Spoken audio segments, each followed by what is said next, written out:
By now, you've all heard of Italian Wine Unplugged 2.0, the latest book published by Mama Jumbo Shrimp. It's more than just another wine book. The fully updated second edition was inspired by students of the Vinitaly International Academy and painstakingly reviewed and revised by an expert panel of certified Italian wine ambassadors from across the globe. The book also includes an edition by Professore Attilio Scienza, Italy's leading vine geneticist. The benchmark producers feature is a particularly important aspect of this revised edition. The selection makes it easier for our readers to get their hands on a bottle of wine that truly represents a particular grape or region. To pick up a copy, just head to Amazon.com or visit us at mamajumboshrimp.com.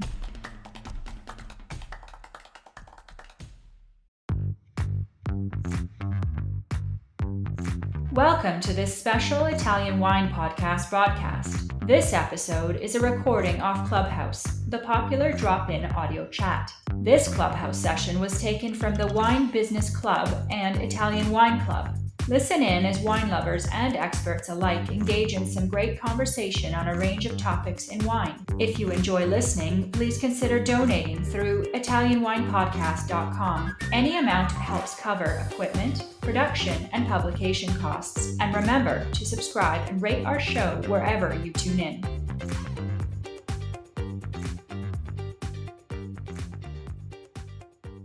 Hi everyone, so my name is Laika. I am the Clubhouse manager for Italian Wine Podcast. So for the first time, I'm stepping in for Stevie, who's now in Rome, attending the Wine Cube event until tomorrow. And also for Joy, who's just coming back to Verona from Dusseldorf. So talking about the recent trip we had, so our team had a recent collaboration with Italian Trade Agency in Germany, where they featured notable Italian wine producers on extensive master classes, and we had the opportunity to interview a couple of them too. So the episodes are coming soon, so follow our social media pages, including our Instagram and Italian Wine Podcast. Coming back to the show, tonight is the 85th edition of our Clubhouse Ambassadors Corner. Our guest today is Wayne Young, and we love having Wayne in our show. He has been a great moderator on our show. He has interviewed Ivan Rapuzzi from Ronche di Ciala and Marco Primosic from Primosic Winery. Hi, Wayne. How are you? I'm doing really well, Laika. Thank you. How are you? I'm doing fine. All good. Getting busy for next week, Vinitaly Marathon. I'm doing an Italy marathon too. Are you going? Yeah, I'm hoping to. Yes, I'm trying to figure that out with the consortium. Okay, great. So see you there. So I'm going to introduce you quickly. So Wayne is from America and has been working in Friuli Venezia Giulia in Italy since 1998. So after your WSET Diploma, you worked with Wine Spectator Magazine and you also worked as a sommelier for Joe Bastianich Becco restaurant in New York and had some cellar work. So I'm just wondering, how was it for you working in wine in one word, if you can describe it in one word? People. That's the only thing I can say is people. That's what it's all about. Okay. And why? Well, because not only do you get to serve wine to people, you get to meet the wonderful people behind the wineries and the way the wines are made. And the way the wines are made by people. So I love hearing stories. I love talking to people. I love hearing what they like and what their lives are like. So I think the stories of people behind the wine or the people you have in front of you who are drinking your wine are super interesting. And what, for me, the wine is all about. That's amazing, and that's really deep. And actually, you also mentioned that you're hosting a wine podcast, latavernafriuli.it. And Yep. I guess you communicate all about wine and talk to the people as well, right? Yeah, it's a weekly podcast talking to mostly producers here in Friuli Venezia Giulia, both in English and Italian. But I also talk to restaurateurs, authors, things like that. But yes, this has been my passion now for almost 2 years. Yeah, that's amazing. Spreading the word of Italian wine to the world, right? Absolutely. Got to do it. Yeah. All right. So let's head back to the format. So tell us, why did you select Cora Basilicata as your favorite producer? Well, Cora is is a very exuberant and very energetic young lady from a winery that is very small, but very, very well known for incredibly high quality wines called Le Duettere in Propolto here. So not only after doing two podcasts with men, I said we need some girl power here. So Cora was the first person who I thought about bringing on. She has been on my podcast before, so it's a pleasure to have her back behind the microphone. Fantastic. So, what are the learning objectives that we should expect from the interview? Well, obviously, I want people to know about Le Duettere, and I want people to know Cora as a person. But I think it's really interesting to talk about Propolto as a region and some of the really interesting grape varieties that Le Duettere and Cora works with, and also her dual role, sort of as working in the vineyard and also having a hand in sort of the marketing and traveling and promoting the winery. I think is really unique. All right. So, last question is, how did you discover the wines of Le Duettere Winery? That's a story from long ago. I don't remember exactly, but I know the winemaker who I used to work with in the past. His name is Emilio Del Medico, who, like many winemakers, is quite obsessed with Pinot Noir. Decided that I needed to taste this wine from Le Duettere, and that was my first experience. But then I've gone on to experience their other wines and meet Cora's mom, and I've never actually been to the winery except maybe to pick up a few bottles. But it's truly one of the pillars of these sort of small artisanal wineries here in Friuli that makes so few bottles but such high quality. So I've been in love with Le Duettere for a long time. All right. So, I really look forward to this conversation with you and Cora. So, now it's time for me to mute myself, and I'm turning over the floor to you. Thank you very much, Laika. It's always a pleasure hearing from you. So, Cora Basilicata, thank you for coming and spending some time with us today from Le Duettere. You, I have to say this, you are going to turn 30 on Saturday. Yeah, it's true. So tell us, but thanks for being here. So tell me a little bit about you and I mean, obviously you grew up in the winery. Yeah. Yeah, you Yeah. were born in 1993, Exactly. which I remember very well, by the way. It was not a very good vintage for the wine, but Yeah. I hope it was better for the people. So tell me a little bit about, first of all, about yourself, Yeah. and then tell me a little bit about Le Duettere. Okay, so firstly, thank you to invite me to this podcast and Clubhouse. It's a pleasure to be here with you. And so, yeah, as you said, I was born in the winery because my parents started with this business in 1984. And I feel the winery like a big brother for me because they dedicated a long part of their life as a couple, to the winery first, and then I came. And so, yeah, they make me fall in love.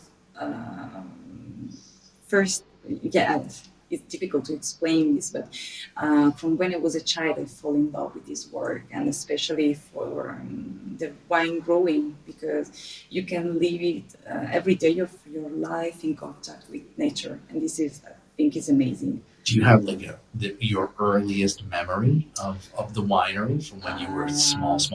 Yeah, but the first one is not direct memory, but is a photograph of me when I was one, yeah, or maybe younger, Okay. in a box of wine during the bottling. I was sitting there with my mom, that she was hanging me, but then I can remember when I was free, that I helped my parents to pick up the grapes. And Really? When yeah, you were 3? yeah, Wow. with my little scissors. Okay. Of course, just some grapes, but yeah, I remember that I spent all my free time in the vineyards with my parents. Okay. And so you grew into that. Yeah. You attended enology school. Yeah, exactly. Yeah, I studied at the high school of enology and then also at the university. And I did this choice because, as I said before, I think there is nothing better to do in my life, to spend my life in the nature, in the between the vineyard. And when I had to choose what I want to do in my life, I said, okay, I want to be a wine grower. And my parents were not so happy for that. Oh, really? They didn't want you to follow in their footsteps. Yeah, they were happy in one way, but not so much because I am an only child. And the first thing for them, for me, is to be happy. And they don't want to force me in that way, but it was my choice. And so, firstly, they say to me, "Are you sure about that? Are you sure that you're going to be happy in this life? Because you are not." You don't have to follow our life. You have to choose it. And they say, no, I'm sure, and I will do this in my life. And so now I'm 30, and I do this work with all of my passion. So harvesting since 3, you're 30, that's 27 harvests you already have under your belt. Exactly, right. Yeah. There is a funny story about this, because in 1998, my parents won their first prize with 3 glasses. And it was funny because it was one of my first, how can I say, winemaking, because I helped my father also in the cellar, and I was 5. And you were 5? Yeah, and they won the prize with Merlot, and it was the first time for them, and I helped for the first time my father in the cellar. So have it was they fine. won every year since? Sorry? Have they won Bicchieri every year since? Yeah. So it's all because of you. Yeah, I don't know, but it's fine to think about that. So let's go back a little bit into, you said your mom and your dad started working at Le Due Terre in 1984, you said? Yeah, exactly. So how did it all get started? So my parents don't have land from their parents, so they started by their own, the business. And first they work for other people. And then when they earn enough money to start their own business, they decided to stay in Prepotto, in the place where my father was born. And firstly, they have only vines in rent, because it was not possible for them to buy the wines. But then in 1986, they had the occasion to build little hill without vines. So there was only grass on this hill, and from 1989 until 1991, they made the works for the vineyards and for the cellar. And so the first vintage was 1993, was my vintage. That was made by our own vines. Okay. Yeah, and so from that year they started making their different wines, because when they had vines in rent, they cannot choose all the grapes there were in these vines. Because in Friuli the tradition is to have a great mix of grapes also in 1 hectare, and so they grow Sauvignon, but also Verduzzo, Tokai, Refosco, Scapettino, and so many wines. But then in 1993 they choose to make not so much wines, just 4 wines. Okay, so they narrowed it down. Yeah, exactly, but also. But always in few hectares, because they started with just 2 hectares of property. Wow, very smart. 1.5 hectare in rent. Then they improved the property in 2003 with 1 more hectare of vine. So we had the occasion to build the down part of the hill. So now we have 3 hectares of our property of vines, and we still maintain 1.5 hectares in rent. Okay. So Le Due Terre, where did this name come from? So this name comes from the 2 types of soils that are mixing in all the area of Prepotto. It can be in different quantities, but these two typical soils of Prepotto are marna and clay.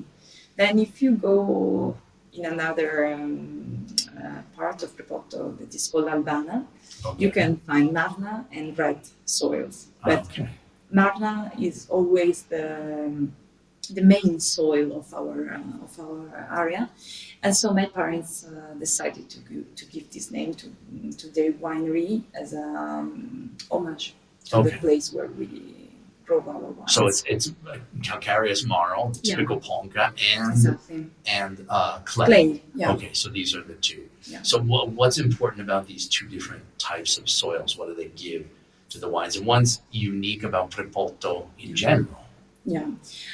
So these two types of soils are very good for the red grapes. And this is a particular thing because when you think about Friuli, you think about white wines usually, but Prepotto is historically well known for the red grapes.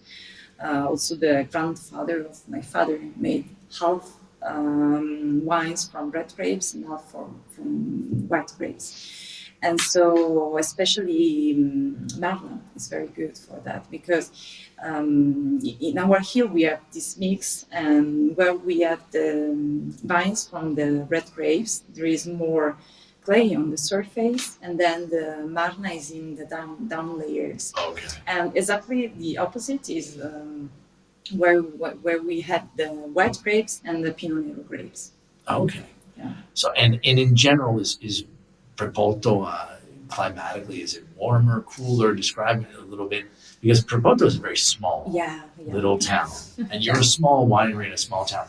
There's something about Prepotto that's important. So what's so special about Prepotto as a place? Yeah, I think it's special for many reasons about the climate, because we are one of the last villages where Bora comes. And Bora is a typical wind from Trieste, and is a very strong and cold wind. Okay. Usually comes only in the winter time, but it can be 80 kilometers faster per hour. Yeah, exactly. That's very fast. So it's really fast, and but this is so good for the area because also in the summertime we can have wind. And this is important to maintain the freshness of the wines. And it's very good also because we can have more rain.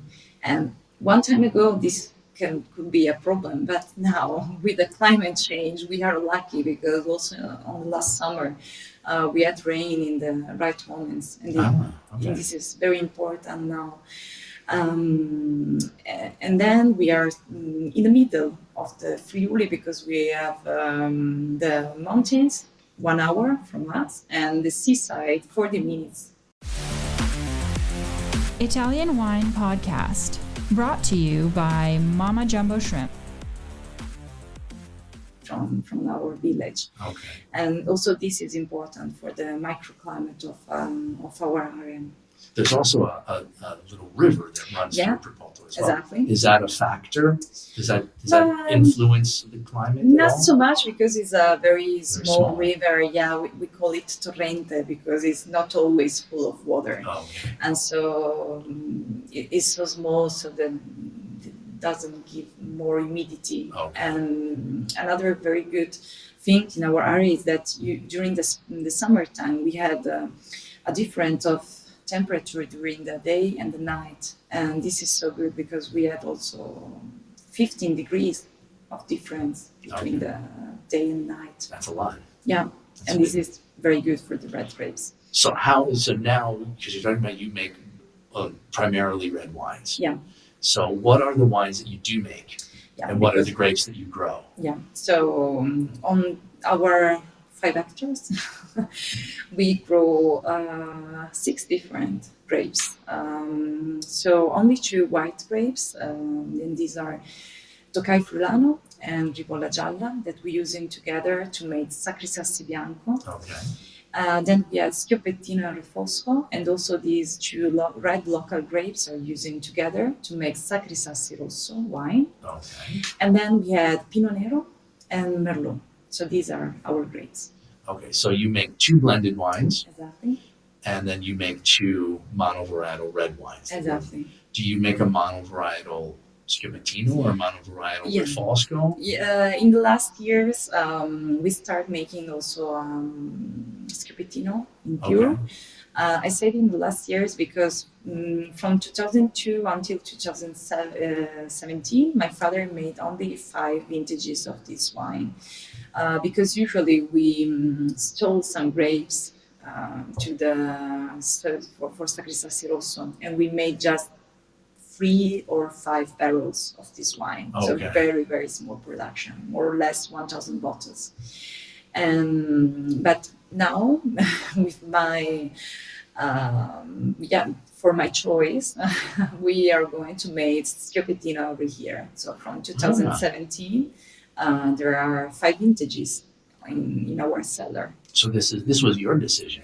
Yeah. And why did you decide to sort of part ways with the tradition in the family? Yeah, because my parents decided to make, as I said before, not too many wines in 5 hectares, and they decided to dedicate more attention to the blends of local grapes. So usually they use Schiapettino only with Refosco for the Sacrisassi. But when my father started to make these proofs, The trials? The trials. Yeah, okay. Thank you. We see that the people like it, and we also like it so much because it's expression of Schiapettino as my father drank it from his grandfather. So a whole way to think about Schiapettino. So not very powerful grape, not very powerful wine, and with a long aging in barrels.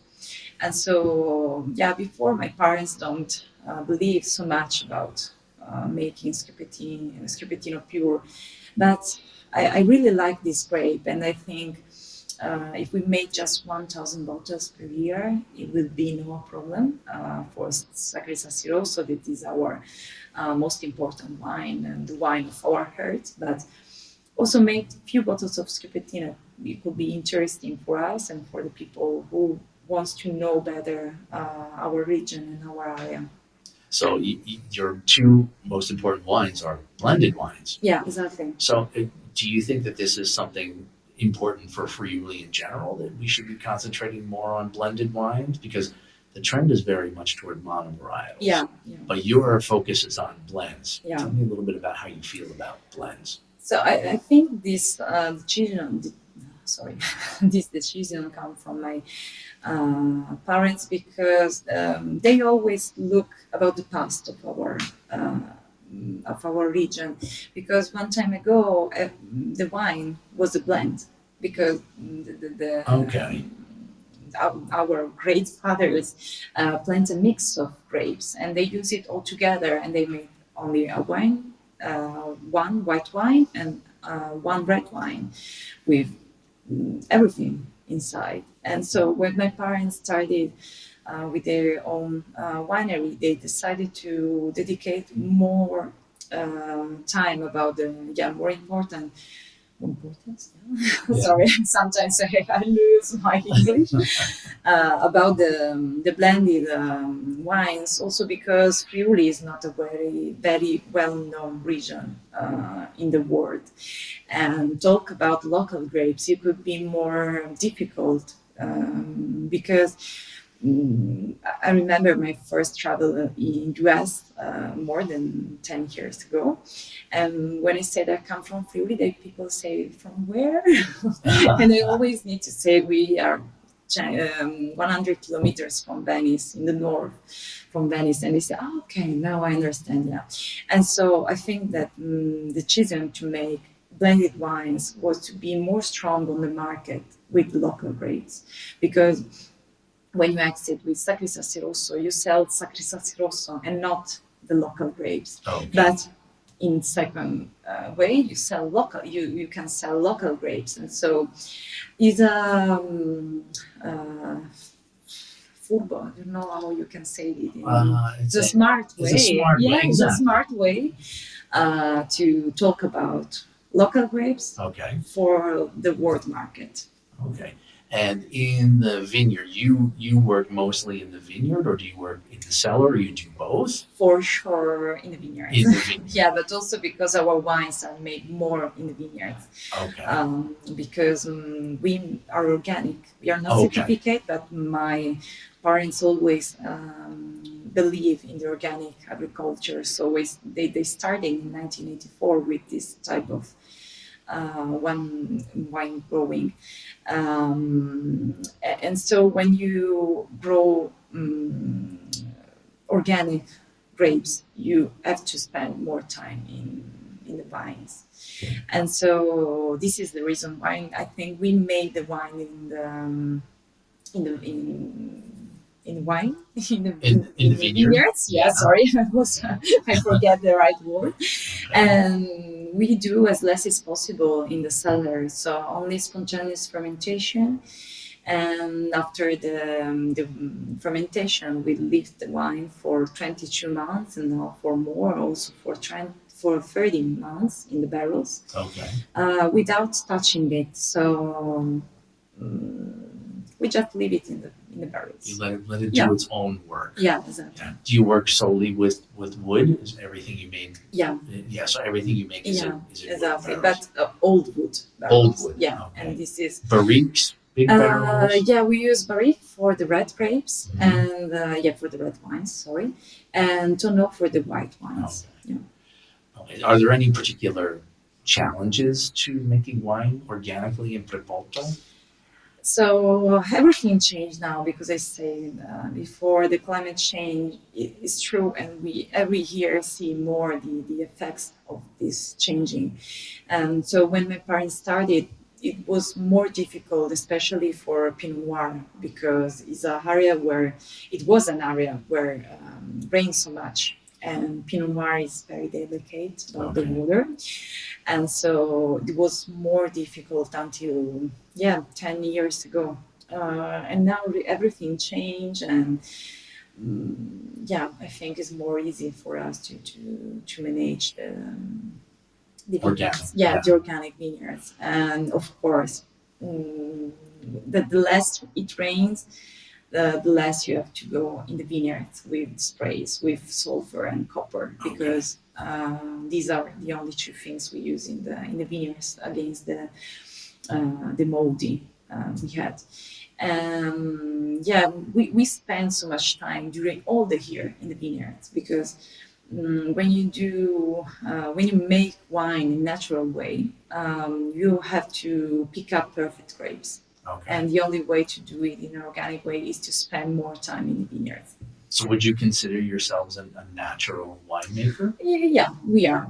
Yeah, but from 1984, from when natural wines doesn't exist. Yeah. Exactly.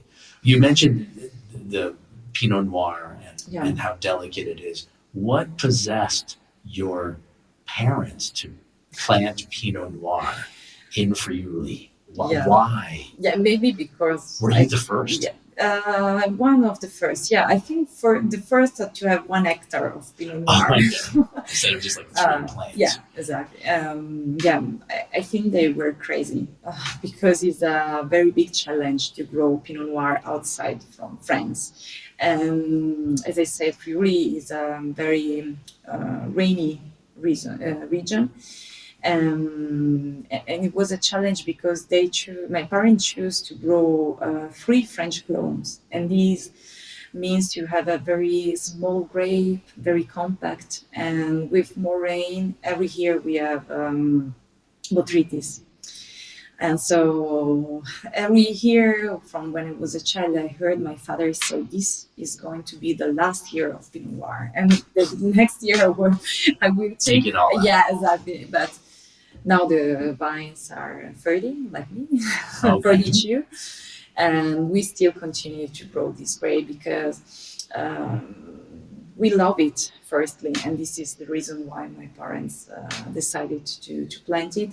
And then the people like it, and every time we talk about Pinot Noir with our customers and with the people who drink our wines, and sometimes on the blind tastings, is that you cannot imagine that this Pinot Noir could be made it in Friuli. And this for us is a very good thing, because when you made a Pinot Noir, that it could be confused with a Pinot Noir from French. It's a big deal. Yeah, exactly. So was your dad's decision to plant Pinot Noir? Yeah, of course. Was he with your mom? My mother, yeah, because they do things together. Yeah, exactly. Good. Exactly. That's nice. But was he a big Burgundy fan? Was that his? Was it his dream to make Burgundy in Friuli? Yeah, he dreamed about that, but he always loved the plant, because my father found few rows of Pinot Noir in the first winery he worked. Okay. So, as I said before, they don't work for their own,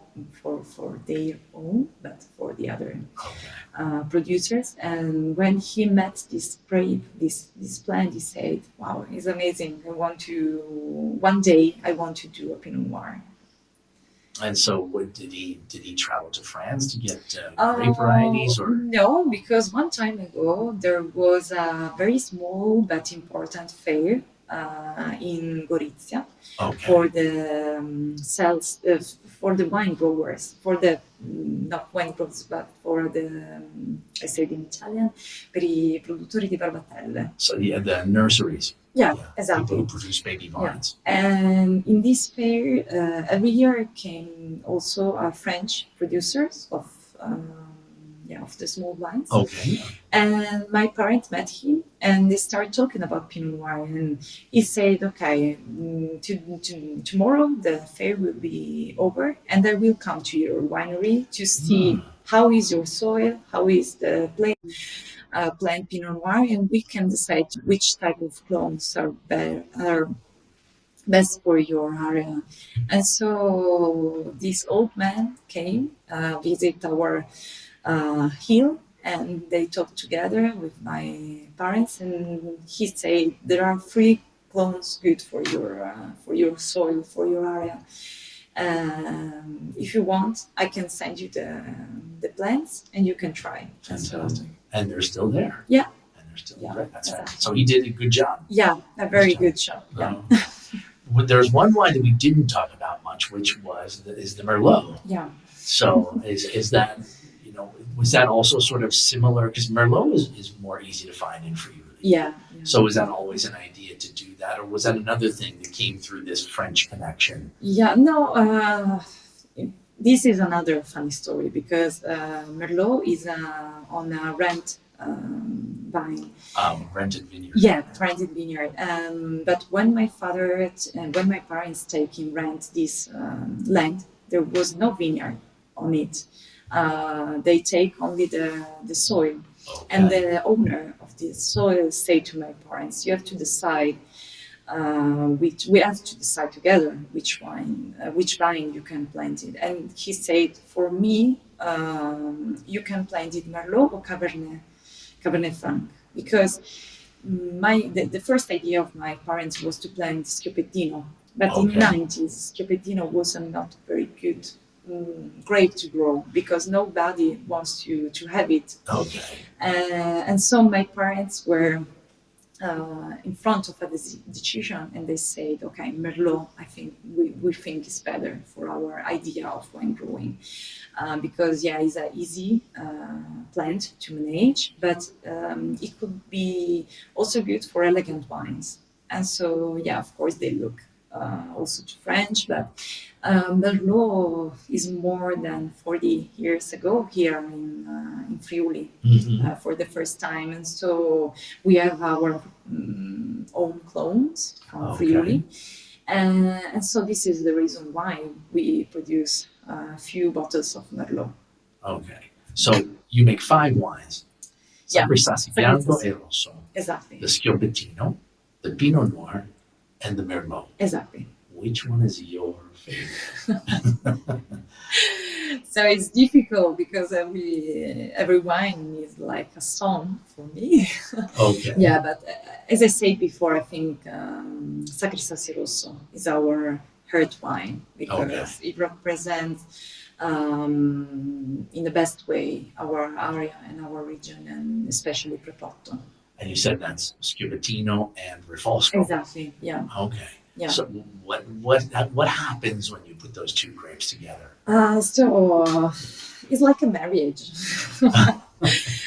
Because there is a female part that comes from Scubettino, because it's more delicate. The Scubettino have a soft tannins, but amazing flavors, like pepper, and it's very spicy, and also have very interesting red fruits notes, but not so much structure. And the Refosco is very good for the structure because, yeah, the name is King of the Darkness in English. I always say that because when you drink Refosco, it's a very full of color wine, full of tannins, full of body, but without flavors. Okay. And so they balancing perfectly. And so the Refosco is the male part and Scubettino the female part. I think they matched them well, and then we changed a little bit the mix, the blend, because we started with 60% of Scubettino and 40% of Refosco. Then we lose a rent, and this it could be happen in life of wine brewer, and so we get from 2001 to 50-50. But in the last years, we are going to get another time to 60% of Scubettino and 40% of Refosco. Because 40% of Refosco we think is enough to have the body. That is the things we research, because we want to make wines with a long life. And I think this was one of the first ideas of my parents, to make red wines with a long life. And it was quite strange because, as I said before, more than 20-30 years ago, the people made just white wines or red wines to be drinking after one year. And so, see, I know that your mom gave me a bottle of Sacrosassi Bianco a long time ago. Yeah. And I think we drank it together. Did we not?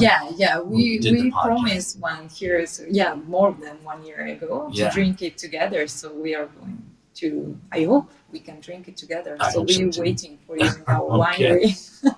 Sounds good. So you not only have the role of working in the vineyards, which you love, and working in the cellar, which you love, but you also help your mom out with sort of the marketing side. Yeah. So you've done some traveling. Do you enjoy that side of the business as well? When I was a teenager, it was really fun because my mother took me for the first time in New York when I was 15 or 17. So it was crazy because it was not allowed for the people under 21 to serve or drink wine. But I did it. Yeah, but I did it because my English is better than my mother English. And so she said, okay, you come with me and we go around the world to sell our wines. So firstly, we travel in Europe. In England, I think, it was my first travel for the wine business, and then in USA for several times. Yeah. And when I was a teenager, it was fun because you see many places, new cities, new countries. But then when I grew up, I said, okay, it's good to travel, but it's also important to stay in the vineyards to make the wine directly. And so now I spend more time in the vineyards, but I also have to travel, of course, not so much, because we every year choose one market where we want to focus on. And so 1 or 2 travels per year. Oh, okay. And not more. Also because I think it's important to dedicate time to our markets outside from Italy, but it's also ethical. Choose just one, because if I made organic wines, I cannot take 20 planes, 20 flights every year because I will throw away anything I do in my business, in my vineyards. And so we do in that way. And the people who works with us understand this idea of more ethical to sell the wines. Of course, yeah. What's your total production of bottles? Very small. Yes, in the best vintages is a production of 18,000 bottles. So it's difficult to like globe trot. Yeah, exactly. Unless you're selling them for $1,000, which I don't think you're doing. No, not yet. Okay. So is there anything in particular, any place in particular that you really loved to travel to? Or how about any market for you, which is really, really important that you love to visit? So I never visit Japan, but I really love how they work with our wines also because I think it's our older market because we worked with them for more than 27 years. So you've been working with Japan for 27 years? Yeah, exactly. And you've never always with the same importer. So, yeah. Have they ever come to you?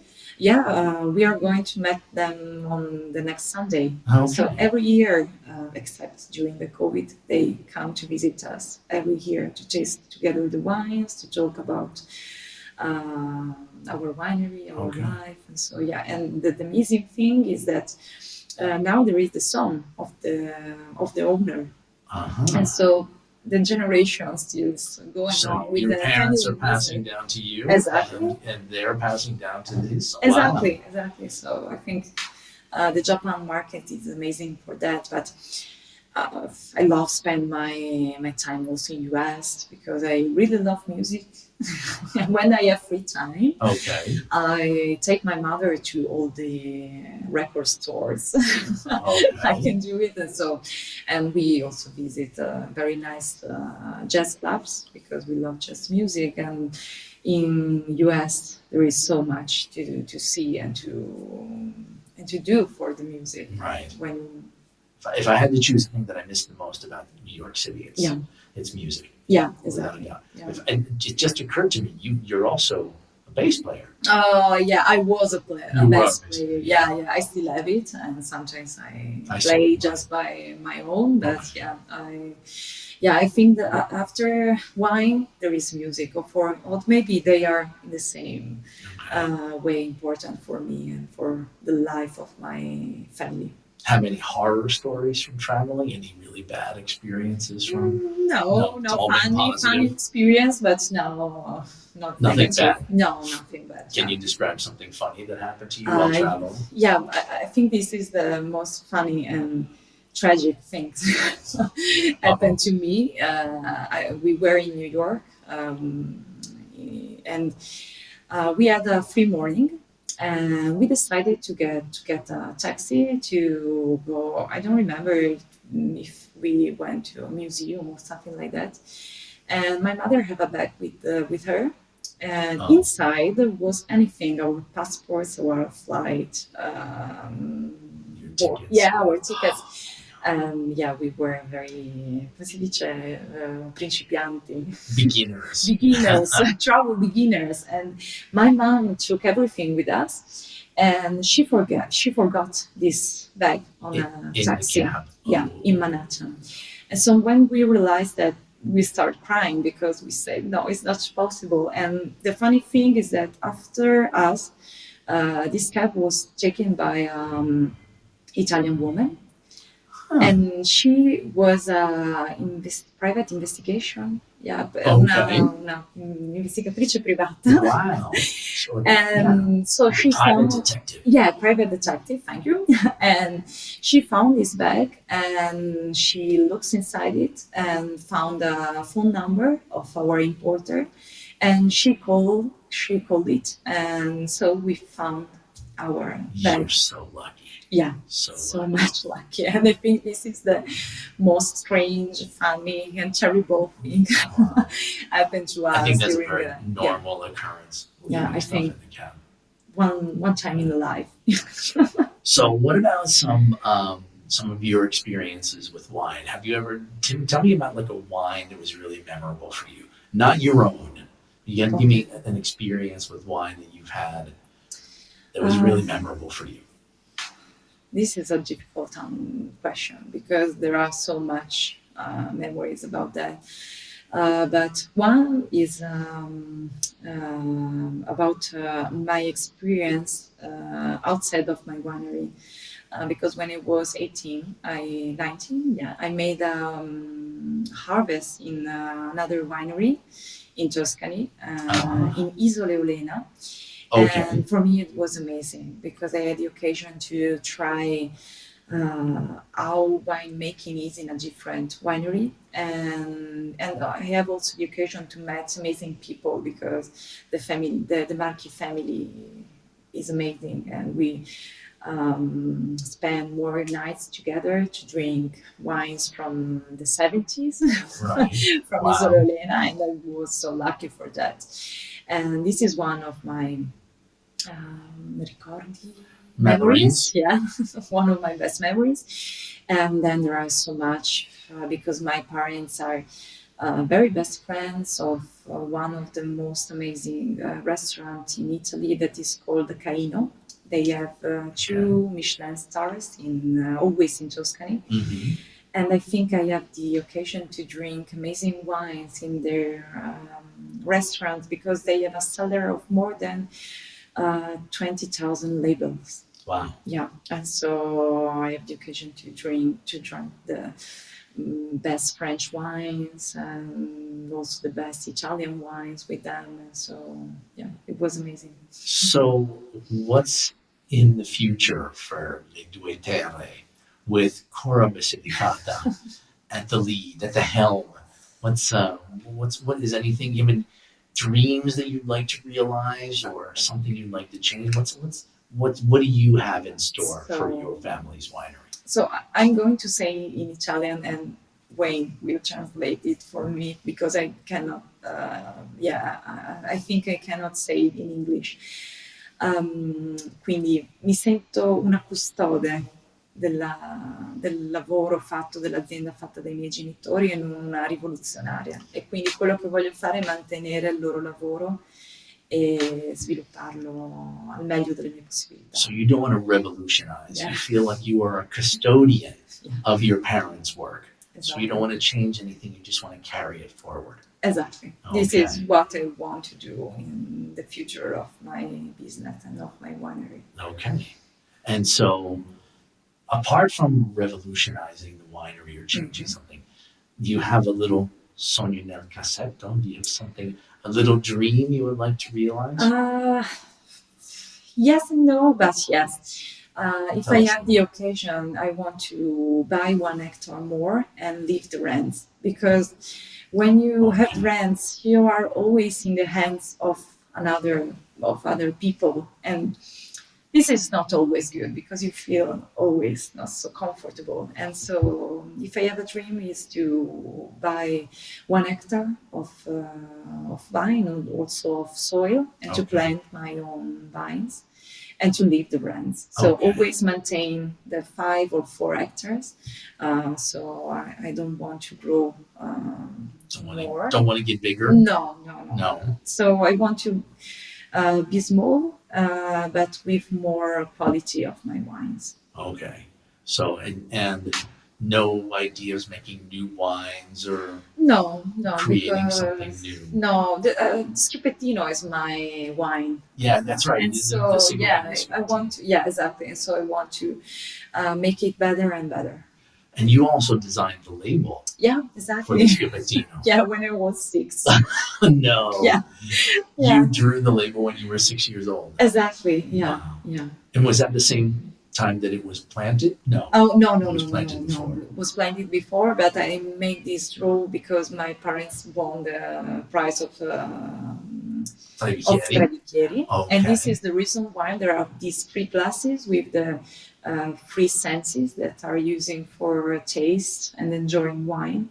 And when my parents get back from Rome, I give them this draw, and my father 5 years later want to give me this honor to have a label made by me Okay. on a wine. So wow. And so it was his decision to put your drawing on the wine. Yeah, wow. Was it a surprise? Yeah, so much surprise for me because I was a child. I was only 9. Okay. But I was very molto emozionata. Of course. Yeah, so sure. Yeah, and we still maintain this label only for Schioppettino. Oh, yeah. So where can we see your 6-year-old's artwork? Is it on the website? If someone goes to your website, can you see all the labels? No, because we don't have website. We are quite a strange winery because we don't have a website, but we have Instagram or Facebook. Okay. And I think you could find it also, very easier because it's called Le Due Terre Wine. Okay. And on this page, you can find all our labels and our...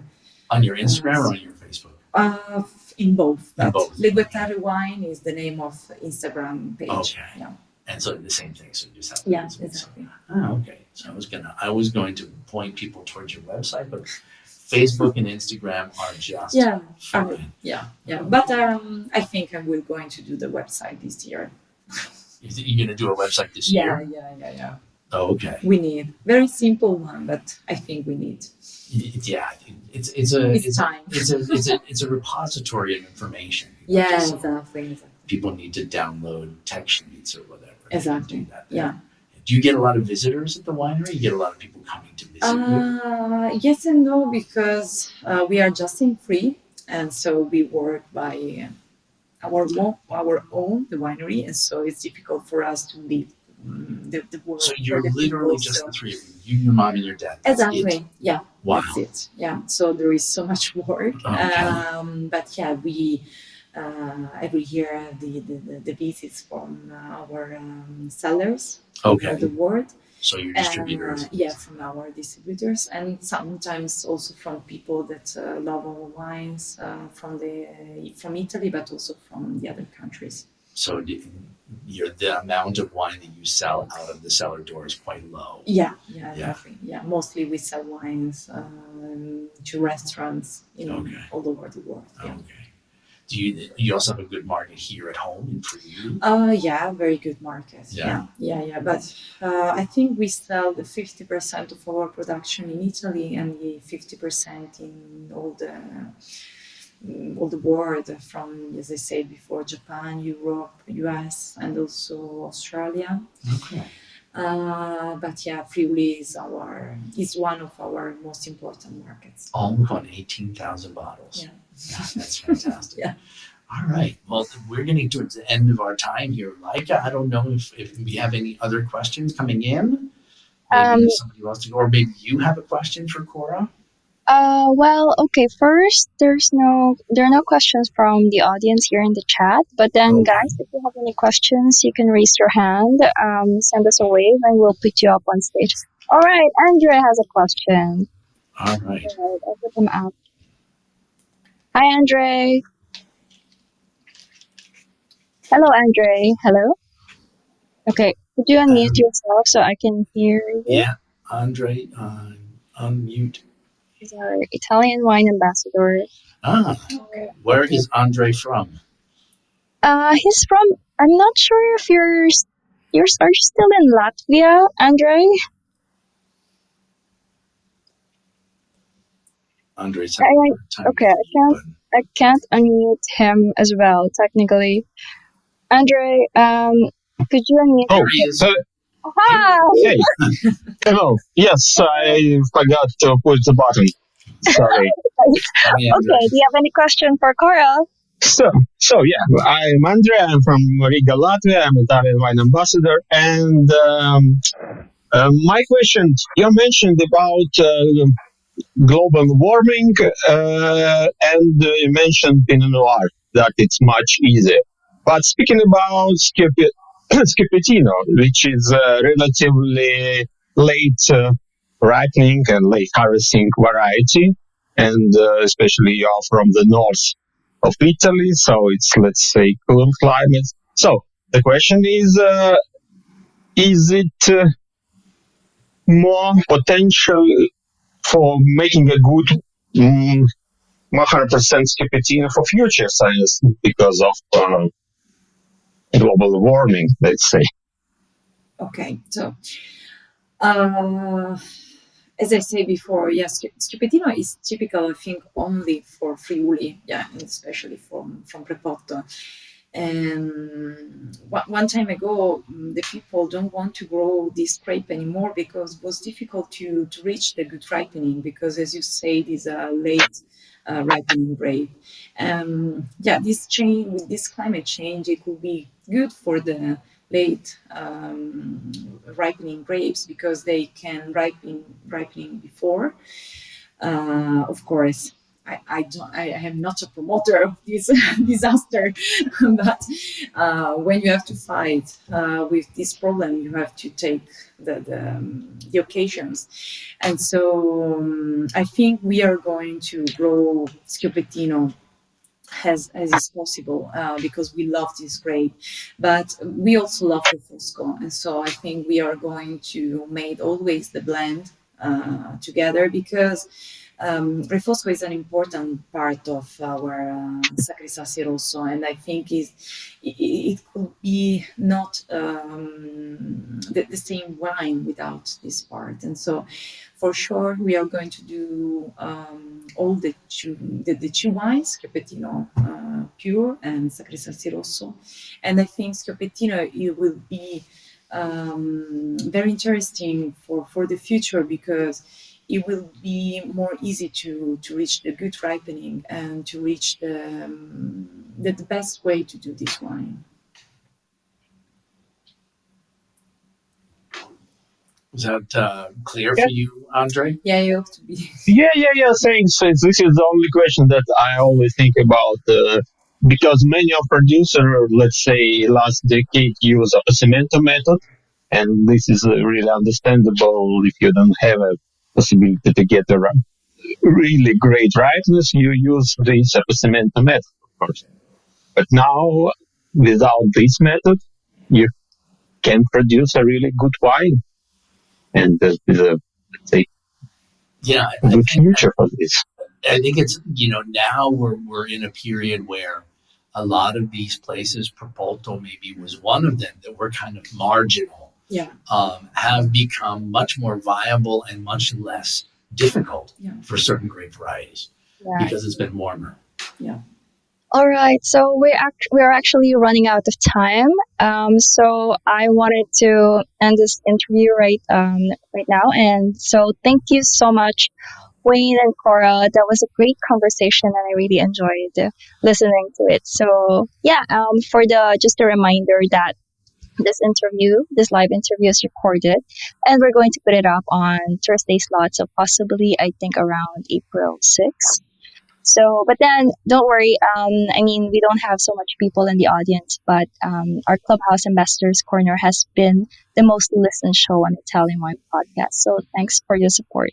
Thanks, guys. Bye. Thank you, everyone, for listening. Thank you, Laika, and thank you, Cora. Thank you to everybody. It was a pleasure to be here, to have the occasion to talk with you, with the wine ambassadors. And so thank you again to invite me. All right. Bye, guys. Thank you. Good night. Ciao, grazie.